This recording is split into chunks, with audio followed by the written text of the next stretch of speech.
ہمارے young generation میں بے حیائی، فحش فلمیں دیکھنا، لڑکیوں سے دوستیاں لگانا، زنا کرنا، اس کو معاشرے میں اب جرم سمجھنا چھوڑ دیا۔ عفیف پاک دامن خواتین کے فون آتے ہیں، میرے میاں کی اتنی لڑکیوں سے دوستی، میرے میاں واٹس ایپ پہ لڑکیوں سے باتیں کرتا ہے، میرا میاں ننگے جسم دیکھتا ہے لڑکیوں کے اور وہ اپنی تصویریں بھیجتی ہیں۔ مفتی صاحب اللہ کا واسطہ سمجھائیں، میں برباد ہو رہی ہوں۔ یہ حرام خوریوں کے مزے تھوڑے دنوں کے ہیں، یاد رکھو، یہ مزے بہت جلد۔ ایک خاتون تو اتنی تنگ آ گئی اپنے شوہر سے، کہہ رہی اب اس حرام خور کو ایسے چسکے لگ گئے لڑکیوں کے کہ اب یہ میرے سامنے بھی لڑکیوں سے بات کرتے ہوئے شرم نہیں کرتا، اور عورت لڑتی ہے تو طلاق کی دھمکیاں دیتا ہے۔ تو میں اس سے کہتا ہوں اس حرام خور کو مزے اڑانے دو، تھوڑے دنوں میں جب یہ بڈھا ہو جائے گا نا، بڈھا، ٹھڑک باقی رہے گی مگر طاقت ختم ہو جائے گی، پھر یہ سسکیاں لے لے کے حرام خور مرے گا۔ تھوڑا سا غصہ آ رہا ہے، معذرت کے ساتھ۔ یہ حرام خور کیسے مرے گا؟ بڈھا جس نے زنا نہ چھوڑا ہو نا، اس کا بڑھاپا بڑا گندا ہوتا ہے، یاد رکھو۔ چہرے پہ نحوست، زنا کی قوت ختم، لیکن جذبہ اسی طرح۔ کسی بھی نفسیاتی ڈاکٹر سے پوچھ لو، جس نے جوانی میں ان حرام خوریوں سے توبہ نہیں کی، بڑھاپے میں اس میں یہ ٹھڑک ختم نہیں ہوتی، قوت ختم ہو جاتی ہے، مگر اس میں زنا کی خواہش پہلے سے زیادہ بڑھ جاتی ہے۔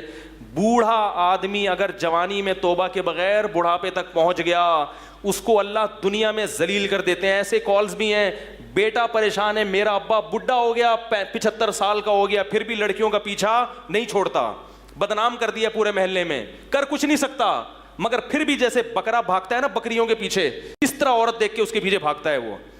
یہ اللہ کی طرف سے دنیا میں سزا ملتی ہے ان حرام خوروں کو۔ میرے بھائی، اللہ نے پیدا کیا ہے، وہ تم سے سوال کرے گا قیامت کے دن۔ قل للمؤمنین یغضوا من ابصارہم، اللہ نے تمہارے لیے تمہاری بیوی کو حلال کیا ہے، اس کے علاوہ کوئی عورت تمہارے لیے حلال، بولو بھائی، نہیں ہے۔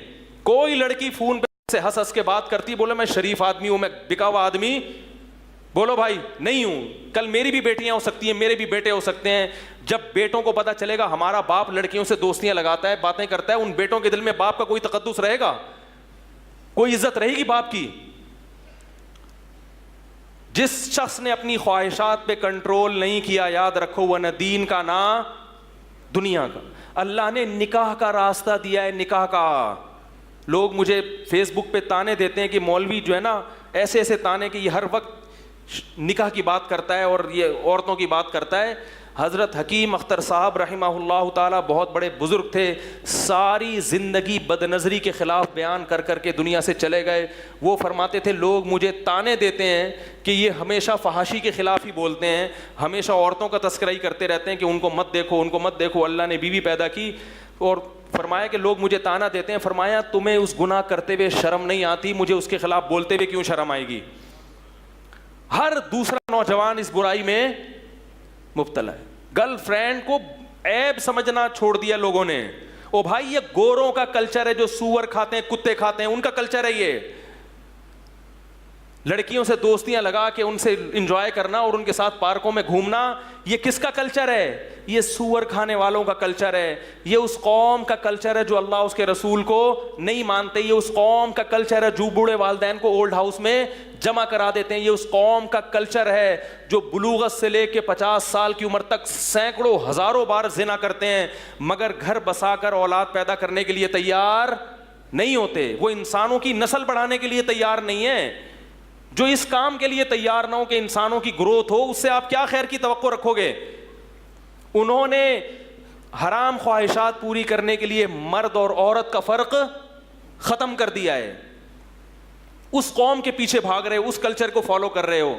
کل تمہاری بیٹیاں بھی جوان ہوں گی، لیکن افسوس ایسا ہوتا ہے کہ اتنے لبرل ہو گئے کہ اگر بیٹیاں بھی یہ حرکتیں شروع کر دے تو بھی ان کو غم نہیں ہوتا۔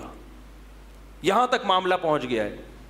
تو میرے بھائی، اسلام بے حیائی کو پسند، ان اللہ لا یامر بالفحشاء، اے نبی ان سے کہہ دیجئے کہ اللہ کبھی بھی بے حیائی کی اجازت نہیں دیتا۔ تو میرے بھائی، اپنی جان پہ ترس کھاؤ ان حرام کاریوں سے توبہ کر لو. لڑکیوں سے دوستیاں بولو نا بھائی مت لگاؤ. شاعر نے کہا رنگ رلیوں پہ زمانے کی نہ جانا اے دل, یہ خزاں ہے جو بانداز بہار آئی ہے. یہ جوانی کی عیاشیاں ہیں جو تمہارے بڑھاپے کو برباد کر دیں گی. یہ چیزیں تمہیں اللہ کی یاد سے غافل کریں گی, نماز تلاوت سے غافل کریں گی. جوانی میں عیاشی کا مزہ بہت جلد خراب ہو جاتا ہے. دیکھو انگریز کے پاس تو سیدھا راستہ ہے ہی نہیں, وہ کہتا ہے یہ نہیں کروں تو پھر کیا کروں. تمہارے پاس تو ایک راستہ اللہ نے دیا ہے. اپنے آپ کو عبادت میں کھپاؤ, نماز میں دل لگاؤ, تلاوت میں دل لگاؤ, پاکیزہ زندگی میں دل لگاؤ. بہت خوبصورت بوڑھوں کی زندگی دیکھو, مسلمان بوڑھوں کی جو نیک ہوتے ہیں کتنی پیاری زندگی ہوتی ہے ان کی. ہر وقت ہاتھ میں تسبیح, ہر وقت چہرے پہ وضو کا نور, ہر وقت مسجد میں دل اٹکا ہوا. اگر یہ زندگی تم نے توبہ مت نہیں کی تو میرے بھائی بڑھاپا بہت خراب گزرے گا, بہت خراب گزرے گا. مرو گے سسکیاں لے لے کے, اور جوانی بھی جلدی برباد ہو جائے گی. سکون نہیں رکھا اللہ نے ان گناہوں میں.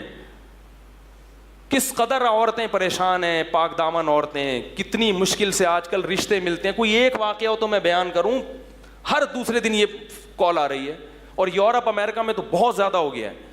ہر عورت پریشان ہے کہ میرا شوہر مجھ سے وفا نہیں کر رہا. لڑکیوں سے دوستیاں, لڑکیوں سے دوستیاں. بھائی کل تم اپنی بیٹیوں کا گھر کیسے بچاؤ گے؟ تم یہ چاہتے ہو کہ تمہارا داماد وہ اسی کنڈیشن میں ہو کہ 100 لڑکیوں سے اس کی دوستیاں ہوں, تمہاری بیٹی کیسے گھر بسائے گی اس کے ساتھ؟